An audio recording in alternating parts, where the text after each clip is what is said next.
This is Center 5, and it's our outdoor exploration meets game center. So first and foremost, the first chunk of the center is really about getting the kids outside to see if they can find traces of animals in the real world. If it's extra cold outside, there are extra coats located in the elf closet that you can borrow if some kids forgot their coats.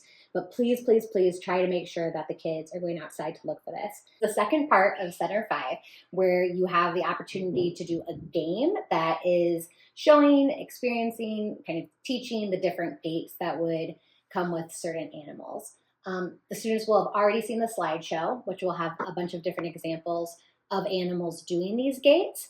I'm going to go over the game directions and then give some examples of what the gaits are as I'm explaining the game. So we'll have 4 different cones that have laminated types of gaits on them. So walking, walker and trotter, bounder, galloper, and then waddler. And then there's a selection of different animals that are laminated. We just have them in front of these right now so that you can see how they connect.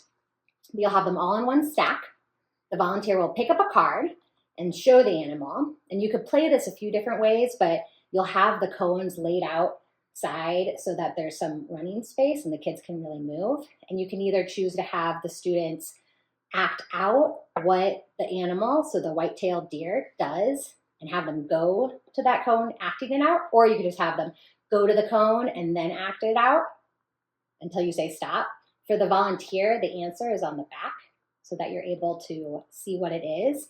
And then with the resource sheet that you have or the outline, you can give the students different hints to help them figure out what type of walk they do. So for example, maybe a white-tailed deer, they're struggling thinking about if the legs are moving together, are they moving separate? Does it seem like it's waddling?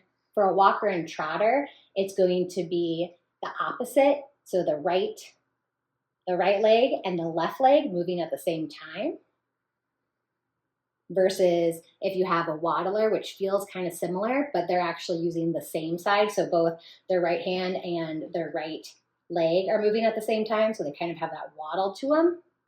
The difference of the river otter, the bounder, is they're using their front feet to push together and their hind feet actually follow up, versus the galloper, like the white-tailed rabbit, is going to be the opposite. So they're using their back legs to push off and then landing on their front legs, coming together like a little square.